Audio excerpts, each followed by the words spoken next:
Ассаламу алейкум туғандар.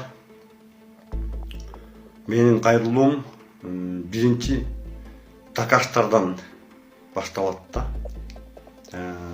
Кыргызча айтканда бийликтин кошоматчылары. Садыр Жапаровго же Камчыбек Ташиевке бир нерсе деп айтсаң эле, такаштар капталдан чыга калат дагы. Жамандап, керек болсо жала жаап, сен кимсиң, анан кандай акың бар, жана Кыргызстанга же кыргыз элине эмне кылып койдуң эле, эмне пайда жеткирдиң эле деп ушинтишет да. Биринчи такаштарга жооп берип коеюн, андан ары улантабыз. Такаштар, силер мурундагы мага ошо негативтерди жазгансыңар да, билбей элечи. Билбей кылган жала жапканга, билбей туруп жазган бул жала жапканга кирет да. Жала жапкан бул Алла Тааланын жазасы бар. Ал жала жапкан адам өзү жала жабылат да. Анан такаштар, силер мен менен талашып тартыша албайсыңар да. Себеби мындай. Бул жашоодо эки нерсе бар да. Бири дин иши, бири дүйнө иши. Чыныгы эркек, чыныгы мусулман адам дин ишинде дагы жана дүйнө ишинде дагы мусулман адамдарга пайда жеткириш керек. Биз дин ишинде дагы, дүйнө ишинде дагы колубуздан келген аракетибизди кылдык. Жана азыркы учурда дагы колубуздан келген аракетибизди кылып отурабыз. Анан такаштар, силер баарын Садыр Жапаров менен тиги Камчыбек Ташиев эмне десе эле баарын эле подряд эле туура кылып атат. Ассаламу алейкум кыргыз элим. Аты жөнүм Алимов Дастанбек, 1999 төрөлгөнмүн. Тükөстен ломкост оорусу менен төрөлгөнмүн. Анан азыркы учурда сколиоз менде 4-степенге келип калды.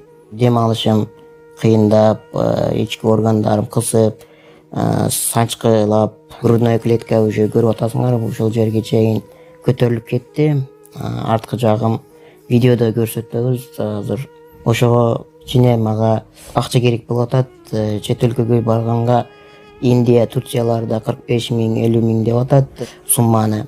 Азыр Египетте мен көрүп атам, Германия, Египет жакшы болуп атат экен. Ошол жактардан мен клиникаларды онлайн издедим. Ал жактарды сүйлөшүп көрбөдүм, бирок отзывдарын көрдүм. Алар кымбатыраак айтып калышы ыктымал. Ошондуктан мага кичине жардам берип коюшуңарды суранам кыргыз элим. Силердин 100 сомуңар менин өмүрүмдү сактап калышы мүмкүн да. Силердин 1 литр бензиниңер же магазинден алып иче турган суусундугуңардын акчасы бир эле мени өмүрүмдү сактап калышы мүмкүн. Аллах Таалам үчүн жардам берип коесуңар деп суранам. Банк номерим 51 менен 191430 деп Дастанбек А деп чыгат. Сбербанк карталар видеонун астында жазылган болот. Сбербанк картамдагы жазсаңыздар Дастанбек А деп чыгат. Туура кылып атат. Булар жакшы иштеп атат, элди жыргатып атат. Анан булар периштедей таза деп өзүңөр дагы акылдуу боло бересиңерби? Буларга эми айтканда эмне дейбиз? Булардын келгенине 4 жылдан ашты. 4 жылдан ашты. Ушул убакыттын ичинде мен 7-8 жолу обращение кылдым буларга.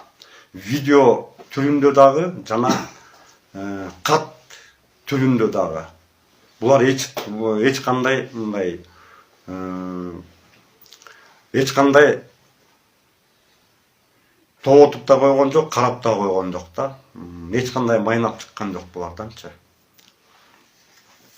Буларга обращение кылганда мен апамды айттым белем мурун. Ушундай онкологический оор менен ооруп калды, айыкпас ооруга чалдыгып калды деп анда унчукпай коюшкан. аны мейли дедим. Өзүбүз туугандар чогулуп 20.600 сомго дары алып бердик. Бирок дарыдан деле болбойт экен, Алладан болот да. Ал дары эми себепкер да. Ошол анан бул жагын Аллага койдук. Ооруну берүүчү дагы Алла, шифаны берүүчү дагы Алла, жамандык, жакшылыкты, пайда зыянды берүүчү дагы Алла Таалам. Анан акыркы жолу кайрылганда Садыр Жапаровго дагы, Камчыбек Ташиевке дагы кат жазып таштап кеткен.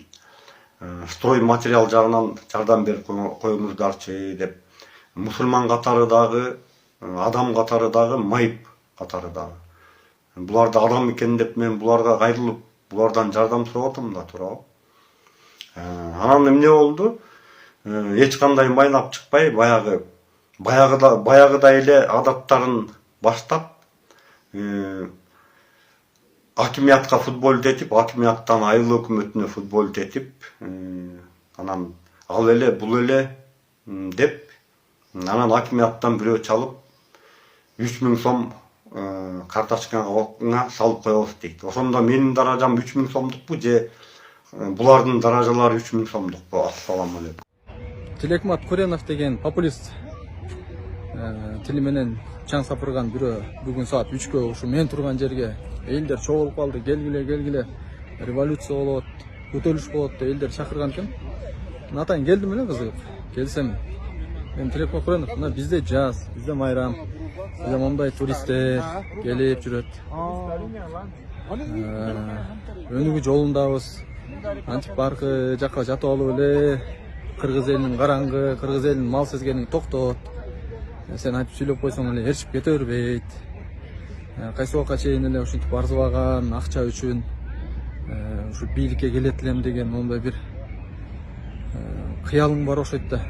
Ошону кыя албай, ошондон үмүтүң үзө албай эле колуңан келишинче аракетин көрүп атасың. Же бир мамлекеттик жумушта бир күн иштебесең, же Кыргызстанга бир мындай салым кошпосоң, тескерисинче өзүңдүн кичим экениңен куулуп, кийин тиги кемпир чалдардын акчаларын алып, аны кайтарбай, ошондой болуп ызычы болгону эсиңдеби?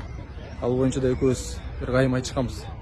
Мына мени да чорныйга киргизип коюп турсаң, блоктоп чыгарып коем, жигитче күрөшкөндү үйрөн. Антип өзүңдүн фейктерин чогултуп алып эле өзүң менен өзүң эле активин көтөрө бербей жүр каптакта. Дагы эмне демекчибиз? Урматтуу кыргыз эли. Ушундай Тилекмат Куреновго окшогон 30 жыл тили менен чаң сапырып баарын кыйрап жүргөндөрдөн биз чынында тажаганбыз. Ушундай сабатсыздардан тажаганбыз. Ошондойлорду ээрчибегиле, провокациясына алдырбагыла. Кудай буйруса көптөгөн жакшы иштер жүрүп жатат. Эми баарыбыздын эле максатыбыз ушу өнүккөн өлкөнү келечек муунга калтырып кетсек деген эле ниетте. Мындай каныбыздыктар эми кечирим сурайм ушу катуу сүйлөп атсам. Бирок айла жок ушундай чечим келесиң да, ушундай өнүгүүгө сүйүнбөстөн күйүнүп аткандаргачы. Анан жеке бир кызыкчылык үчүнбү, Имамидин Ташев менен деле эсиңиздерде да бийлик талашып, бийлик бөлүшүп деген. Мен бул жакта алам, сен тиги жакта аласың деп, эми ошол адам кантип бир кыргызга жакшылык кыласың? Бул бийликке келүү деген анча-мынча адамдар үчүн оору. Ошондой эле бир бийлик оорусу менен ооруган биздин Тилекмат Куренов дегенибиз бар. Ошол жигит ушундай чакырык жасап тур. Анан Тилекмат, мени блокко киргизип коюп турсуң. Күрөшсөң, жигитче күрөш. Келип чыгар ал жактан. Сүйлөшөлү. Такташалы. Арманыңды айт, фактыңды айт. Анан жөн эле ал жакта жатып алып эле бир 10 сөздүн башын бириктирип эле сүйлөп койсоң эле сен ойлоп атасың кыргыз эли караңгы, ээрчиме, мал деп. Эч качан андай болбойт. Именно сендейлерди ичет. Мына бизде сонун айлана жапжашыл. Кыргызстанды сагындыңбы?